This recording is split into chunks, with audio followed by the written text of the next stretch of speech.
nos preparamos para recibir al doctor Belisario Velázquez Pinilla con la ponencia Desafíos actuales en la gestión de riesgos laborales y la rehabilitación y reincorporación laboral. Nos acompaña desde Colombia y es profesor y presidente de Belisario Velázquez Asociados. Bienvenido, un aplauso para él también, por favor. ¿Quiere sujetarlo?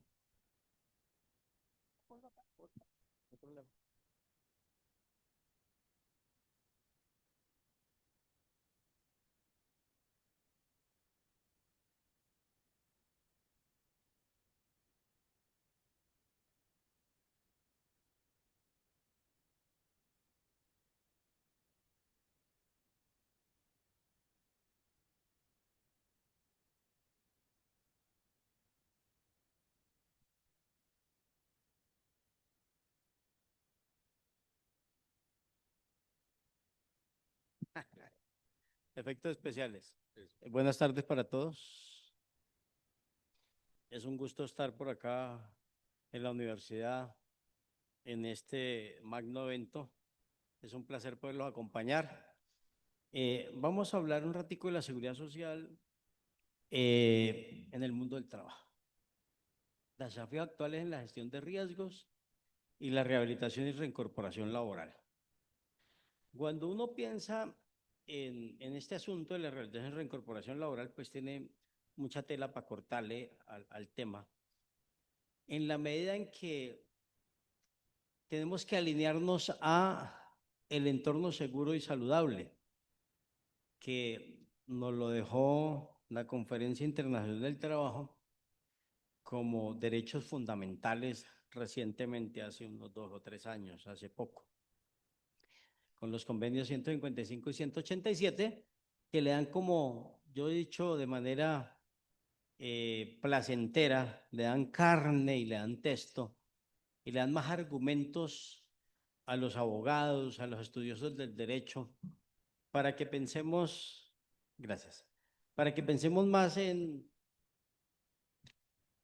no solo en los asuntos del trabajo, sino los asuntos de la seguridad en el trabajo. Y por eso se apropiaron estas normas como fundamentales. Ese gran paso nos lleva a buscar garantías en lo local, constitucionales, obviamente, y nos regresa a lo que nosotros hemos llamado aquí en Colombia el trabajo digno y que también lo dice, obviamente, la Organización Nacional del Trabajo cuando hablamos de la dignificación del trabajo. ¿Y por qué llegó allá? Porque es que cuando el trabajador se accidenta o el trabajador se nos enferma, lo primero que quiere hacer el empresario es, oiga, ¿y cómo lo echamos? Pues sucede que no, nos toca pensar, ¿y cómo lo reincorporamos? ¿Cómo lo ponemos otra vez en el ambiente laboral? ¿Qué hacemos para que efectivamente la persona se reincorpore con sus debilidades que tenga, pero que esa reincorporación sea tan efectiva que sea, ahora sí, palabras corporativas empresariales, que sea rentable para la organización, para la operación? Y de ahí tenemos que pensar en lo residual, qué es lo que le queda residual a ese trabajador, qué es lo que está ahí latente y podemos optimizar para que en la organización sea productivo y rentable para la empresa. Pues las empresas pues tienen ánimo de lucro regularmente. De manera excepcional, pues habrán empresas sin ánimo de lucro.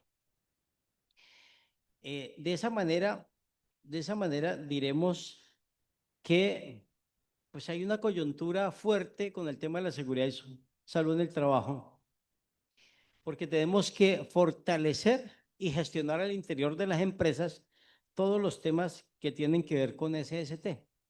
Y SST nos lleva a lo que les estoy diciendo, reincorporación y rehabilitación en el trabajo. No sé cómo lo paso allá, quién no lo pasa. Y entonces tendremos desafíos en la rehabilitación y reincorporación laboral. Esos desafíos en la reincorporación y rehabilitación laboral, esos desafíos que tenemos nosotros, pues tienen que ver con los retos para el trabajador y los retos para el trabajador. ¿Qué es lo que esperaría el trabajador y qué es lo que esperaría el trabajador? ¿Y qué buscamos? Pues esa condición de salud que tiene el trabajador sea estimada, sea evaluada, estimemos qué está pasando para optimizar la capacidad laboral residual, que es lo que en últimas nos toca preocuparnos cuando pensamos en trabajadores con pérdida de capacidad laboral. Porque la gente dice, el trabajador tiene pérdida de capacidad laboral. Eh, Normalmente dicen, póngalo allá en archivo. Y uno va y mira en archivo y tienen no uno, dos, tres, cuatro, cinco, y solo necesitan uno en archivo. ¿Y eso por qué es? Porque la empresa no se toma la molestia de revisar la capacidad laboral residual del trabajador. Y esa capacidad laboral residual del trabajador, bien gestionada, nos va a llevar a aumento de la productividad en las organizaciones. Y ese aumento de productividad en las organizaciones nos va a llevar a fortalecer algo que está ahorita en boom y es el tema psicosocial. Trabajador que no se siente útil es trabajador que se va a sentir, se va a sentir enfermo. Aparte de su enfermedad física, empieza a enfermarse emocionalmente y se siente más útil si está haciendo algo. ¿Qué? Lo residual, con lo residual. Entonces, cuando tenemos en rehabilitación que verificar la capacidad residual, nos salen unas barreras interesantes y es la salvaguarda del derecho a la intimidad de la libre elección del trabajador. ¿Por qué? Porque el trabajador empieza diciéndole al empleador, no es que yo no le voy a dar a usted acceso a mi historia clínica, usted no va a tener acceso a la historia clínica. Entonces uno, loco, ¿qué vamos a hacer? Pero tiene solución. ¿La solución qué es? Alinearnos al 30-50 al programa de rehabilitación y reincorporación laboral.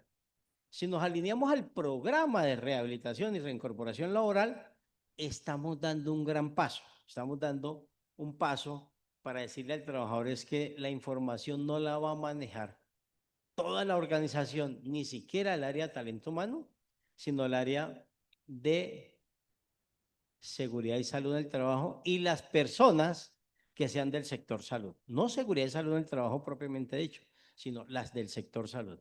Porque en seguridad y salud del trabajo está el abogado, está el ingeniero, el químico, el físico. Hay diferentes profesiones y oficios, pero la idea es que sea del sector salud para conservar la confidencialidad.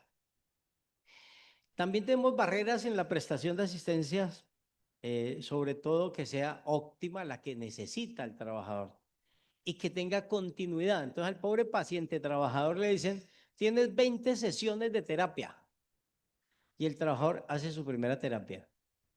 Problema mayúsculo para buscar la segunda terapia. Y le dijeron que eran 20 terapias. Esto es la vida real de lo colombiano. La vida real, hasta en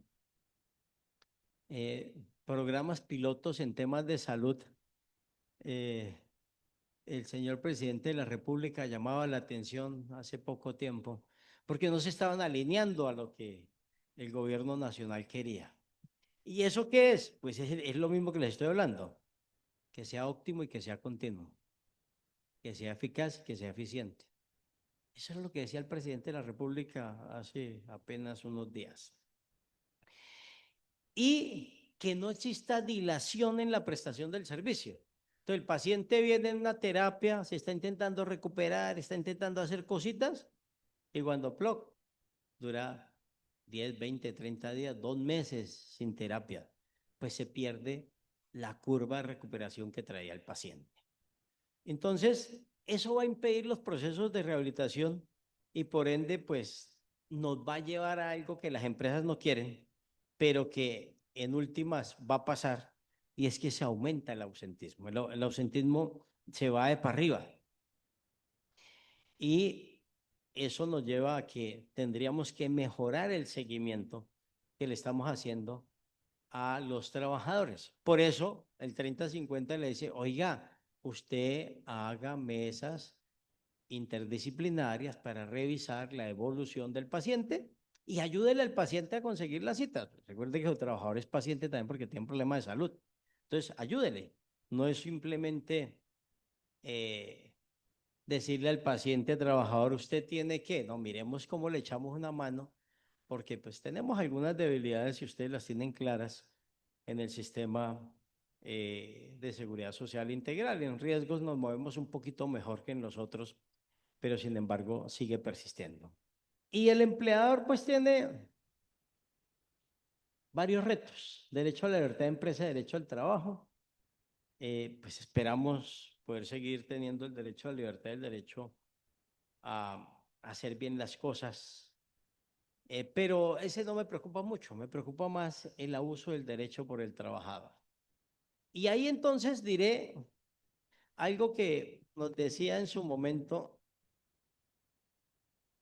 algo que nos decía en su momento la doctora Alicia Arango del Ministerio del Trabajo, y era que los trabajadores estaban abusando de los empresarios. Y fue la primera que se animó a hablar del tema. Nadie más se había animado a hablar del tema. El abuso del trabajador. Y se dio a la tarea de hacer un estudio sobre cuándo se incapacitaban los trabajadores en Colombia. Y sorpresa, en Colombia nos incapacitamos los días viernes. Todo lo tenemos claro. Todo lo tenemos claro. ¿Cuándo incapacitamos? Viernes. Si es conchudo, se incapacita desde el jueves.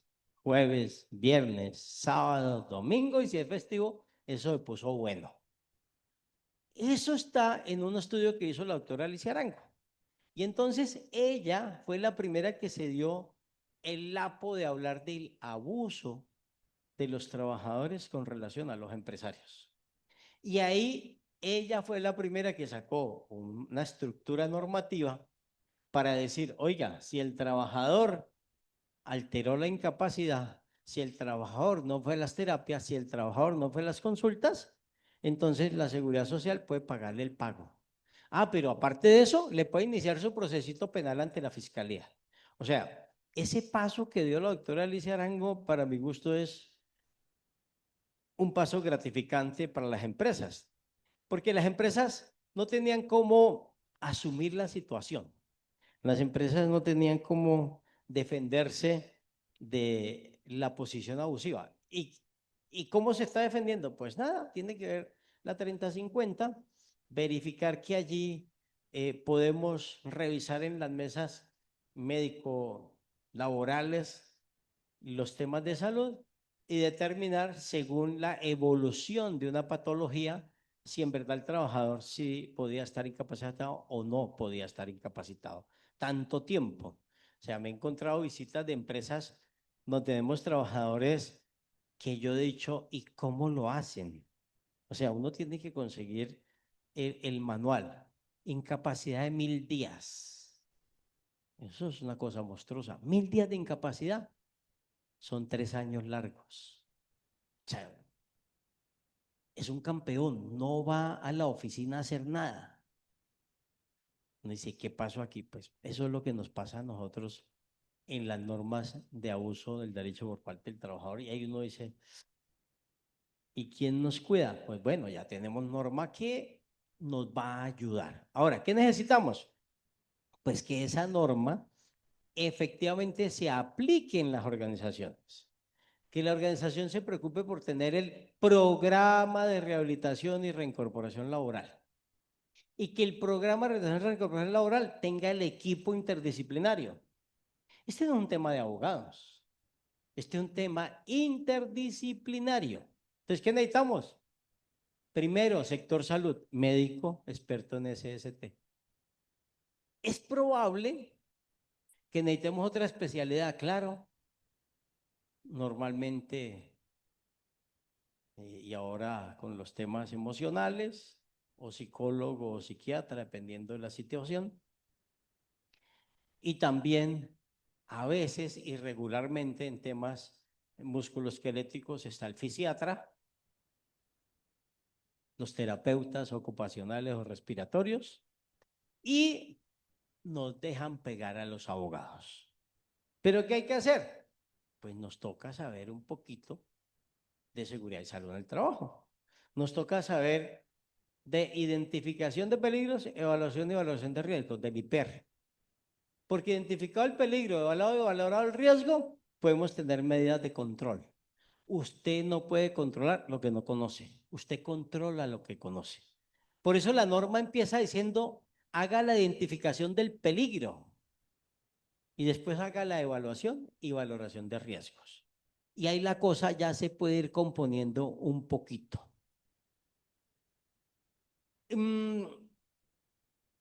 ¿Qué otra cosa? Dilación de visión por parte de las entidades del sistema de seguridad social en los temas de tratamientos, terapias, incapacidades, inexistencia de herramientas que permitan decidir el trabajo y el cumplimiento de la obligación en materia de reincorporación profesional. Y pues yo ahí digo, pues sí y no, porque tenemos, si lo ponemos en práctica el programa de rehabilitación y reincorporación laboral, pues vamos a estar realmente reduciendo ese riesgo de deserción.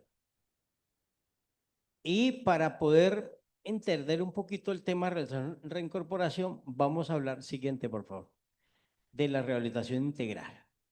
Entonces, cuando hablamos de la rehabilitación integral, eso está en el 1507, ¿sí está aquí? En el 1507 del 2014. Cuando hablamos de la rehabilitación integral, pues no es otra cosa que buscar lograr reincorporar, reubicar, redactar o reinserción laboral del trabajador. Eso es lo que se quiere. ¿Con qué? Con la máxima autonomía e independencia en su capacidad física y su capacidad mental.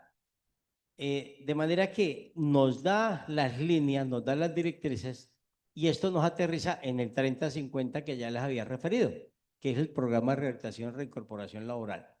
Y ese 3050 es como un apéndice de lo que había hecho la ministra que ya les referí, con un enfoque integral para ayudar a las personas que tienen una discapacidad, buscando recuperar al trabajador, buscar la funcionalidad. Tiene unas características, duración limitada, le está diciendo que tenga objetivos definidos, porque a veces no tienen objetivos. La duración era sin límite, entonces teníamos gente que entraba a terapias, pero no se sabía cuándo salía. Eso era una cosa totalmente desequilibrada. Contar con la participación del trabajador, contar con la participación del empleador, contar con la participación de la ARL y obviamente contar con el equipo interdisciplinario de relación y reincorporación laboral. Esto es lo que tenemos hoy en 3050.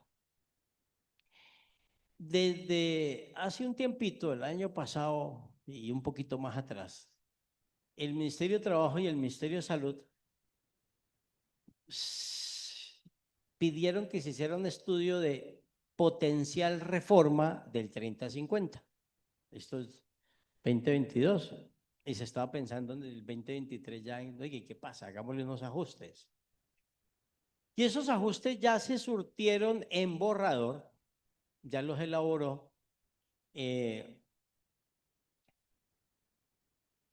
Ministerio de Trabajo con el Ministerio de Salud a través de la Universidad Nacional que montó el equipo interdisciplinario para la redacción del proyecto de norma. Y en ese proyecto de norma, ¿qué se dijo? Vamos a buscar que no solo pensemos en que el 3050 de relación de recuperación laboral es ARL y empresa, porque la seguridad social es integral. Sería ARL, empresa, sistema de salud y también, como hablamos de reincorporación laboral y también hablamos de reubicación laboral, pues si toca capacitarlos y mejorarles el perfil, pues deberá entrar el SENA y deberá entrar también otro actor que está allí, que son las cajas de compensación familiar. Eso es más o menos el borrador que se estructuró, pues viene con todos los capítulos y todas las obligaciones que se requieren para sacar adelante el tema. De manera que esperamos, y yo tengo el sueño de que eso salga lo más pronto posible, para que realmente las personas pues se sientan como respaldadas en el tema del programa de rehabilitación y reincorporación laboral, y que el empresario no se sienta abandonado. El empresario se siente abandonado, el empresario dice, pues madre, y este señor que lo estrellaron el domingo en día de descanso y tiene unas limitaciones, y o sea, ya no puede irse sobre la ARL, pero él no va a ir a trabajar, tiene deserción laboral y el empresario está ahí. ¿Y qué hacemos? Bueno, pues deberíamos tener en el programa de reincorporación al sistema de salud para que el sistema de salud nos ayudara a recuperar ese trabajador en el proceso de rehabilitación y reincorporación laboral. O sea, para mi gusto sería lo soñado, como para dónde iríamos, qué es lo que queremos que sea. Es como el ideal de este asunto. En la práctica, pues no lo veo tan fácil porque tenemos ahí la coyuntura de qué va a pasar con el sistema de salud, para dónde va, eh, pues si no hacemos nada con el tema de las cápitas que están pendientes de girar, pues el sistema va a seguir en crisis. Y bueno, ahí como que lo que mejor está funcionando en la práctica viene siendo las administradoras de riesgos laborales, que son las que están trabajando en debida forma. De manera que cuando hablamos de este tema, pues debemos decir que tiene futuro, vamos bien, pero es susceptible de ajustes y cambios como el borrador que tenemos de cambio de la 3050. Siguiente.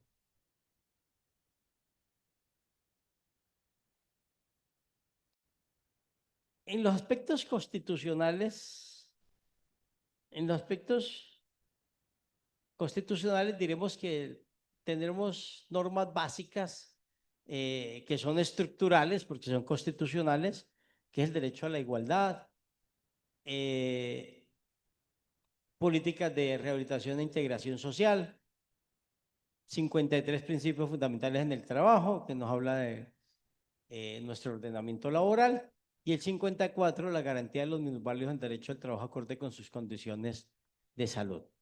Este marco normativo realmente es bien robusto. ¿Y qué busca? La inclusión laboral. La inclusión laboral promoviendo la igualdad. Y al promover la igualdad, pues quiere decir que no podemos generar sesgos con limitaciones físicas o limitaciones de salud de las personas que quieran acceder a alguna condición en el trabajo. Siguiente. Y de ahí, y de ahí nos saldría entonces la protección a las personas en condición de discapacidad. La protección a personas de discapacidad. Cuando hablamos de esta protección de personas en discapacidad, pues no se busca otra cosa que la rehabilitación y la reincorporación laboral. Y esto se amarra con la ley 361 del 97, porque la 361 del 97 que hizo el senador Klopatowski, porque a él le dolía de frente, porque él se desplaza en silla de ruedas, pues él dijo, oiga, yo tengo que pensar en cómo romper las barreras arquitectónicas y cómo generar algún estímulo, cómo vamos a generar un estímulo a los empresarios cuando contratan personas con alguna condición de discapacidad. Y para eso salió él con la ley 361. ¿Por qué? Porque le pegaba de frente a él. Él era el que tenía esa condición y él era el más interesado. Eh, y colocaba ejemplos sencillos. Él nos acompañó en una reunión en el Congreso, que también nos acompañó el doctor Italo en el 2019. En el 2019, el Congreso Internacional de Riesgos Laborales, y invitamos también, obviamente, al señor Klopatowski. Y Klopatowski decía, es que esa norma nunca tuvo el interés que le dieron los jueces de la República y crearon una super ultra protección sobre las personas con discapacidad, porque el ultraproteccionismo genera desprotección. Entonces, nadie quiere contratar a alguien con una discapacidad, con una limitación. ¿Y por qué? Ah, porque es que después no puede prescindir del trabajo porque le dicen, tú lo despediste porque tenía una condición de salud. Sí, pero es que yo lo contraté con esa condición de salud. O sea, el señor se desplazaba en silla de ruedas, yo lo contraté en silla de ruedas. Entonces, si lo despido no es porque lo despido por razón del trabajo, es porque se acabó el contrato, se acabó la tarea, se acabó el oficio. Eso nos decía el senador Klopatowski con relación al análisis que él hacía de el tema del ultraproteccionismo en que incurrió la Honorable Corte Constitucional. Y ahí apareció el tema de la estabilidad laboral reforzada. ¿Tan rápido? No hemos ni empezado y ustedes que 5 minutos, no joda, así no se puede. Esto de tiempo pasa muy rápido. Y entonces cuando hablamos de esa estabilidad laboral reforzada, pues debemos decir que ya no la llaman estabilidad laboral reforzada, sino se llama estabilidad ocupacional reforzada. Entonces les voy a ir contando lo que pasó por allá en una sentencia en la CEU 049, que está en la presentación más adelante. Y, y es una demanda que colocó el señor Ángel María, hombre de 68 años, que estaba contratado por orden de prestación de servicios, por OPS. O sea, no había relación laboral. Y la estabilidad era estabilidad laboral. Y entonces, pues siempre que llegaba una vía de tutela, en primera instancia, pues el juez decía, aquí no hay relación laboral, aquí no hay que proteger nada y sacaban al paciente. No es procedente porque no hay relación laboral.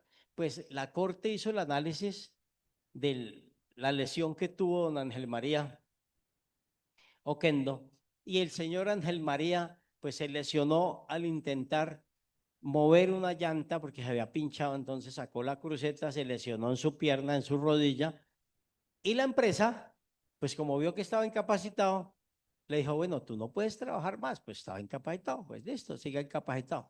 Se le amplió la incapacidad y entonces la empresa dijo, no, pues aquí está de papaya, vamos a terminarle el contrato porque su contrato es de servicios y la obra de que usted estaba contratado ya se le terminó. Y además aclararon que no era una situación de giro ordinario del negocio de la empresa que lo había contratado. Problema, la empresa era de construcción y él manejaba una volqueta que transportaba gravilla y piedra. Ahora, ¿era el giro del negocio de la construcción? Y la respuesta es sí, era el giro del negocio de la construcción. Entonces, ¿qué dijo la Honorable Corte Constitucional? No, señor, no vamos a seguir hablando de la estabilidad laboral. Debemos hablar de la estabilidad ocupacional reforzada, porque tiene que ver con la ocupación y no con la labor, no con el contrato de trabajo. Y ahí habló, y es una expresión que yo la traigo literal, dijo contratos disímiles a las relaciones laborales. ¿Eso qué quiere decir? Que le pega a todos los otros contratos. Y ahí aparece la estabilidad ocupacional reforzada, que tiene que ver con el desarrollo de la ley 361 del doctor Klopatowski cuando hablamos de esta protección a personas en situación de discapacidad. De manera que, además, la ley 361 dice, ninguna persona podrá ser despedida ni su contrato terminado, ahí está el 26, ninguna persona podrá ser despedida ni su contrato terminado por razón de una limitación. Y entonces uno despide al trabajador porque se acabó el tiempo para el que lo contratamos. Y aparece el juez constitucional. Oh, usted lo despidió y presumen la mala fe del empresario. Usted lo despidió porque él tiene no sé qué cosa. Ve que yo no lo eché por eso, yo lo eché porque es que ya se acabó el tiempo. No, no, no, usted lo echó fue por otra cosa. Y tome su proceso de ineficacia al despido, que normalmente uno le dice, ay, se lo reintegraron. Ineficacia al despido y vuelva el trabajador a su puesto de trabajo y mire a ver qué va a hacer. Entonces, ahí la Corte y los jueces han estado ligeramente más arriba de lo regular, para mi gusto, en proteccionismo, cuando el trabajador, eh, cua- este man lo amenaza a uno a toda hora. ¿Así te pasó a ti? No joda, y le saca a uno el letrero que ya que bájese. Y uno amañado aquí hablando carreta, estoy muy berraco. Entonces, como ya me están acosando, amerita denuncio por acoso ya este muchacho. Cuando ya nos están acosando, entonces les contaré que la presentación le queda a ustedes, está ahí. Definitivamente los invito a que revisen el programa de rehabilitación reincorporación laboral, es importantísimo. Y en lo que tiene que ver con comités de convivencia, y solo para hacerle un astra, no se le olvide que hubo una reciente modificación donde le dice que tiene que montar reuniones mensuales y el informe sigue siendo trimestral. Pero le puso ñapa, comités de convivencia en todas las sedes de su empresa, todas las sedes. Entonces hoy me consultaba una empresa que tiene varios trabajadores en Colombia y es grande en una planta, pero en la distribución tiene, decía el consultante, es un médico, pero Eli, yo tengo 2 o 3 muchachos allá vendiendo y distribuyendo. ¿Me toca comité de convivencia? Y la respuesta es,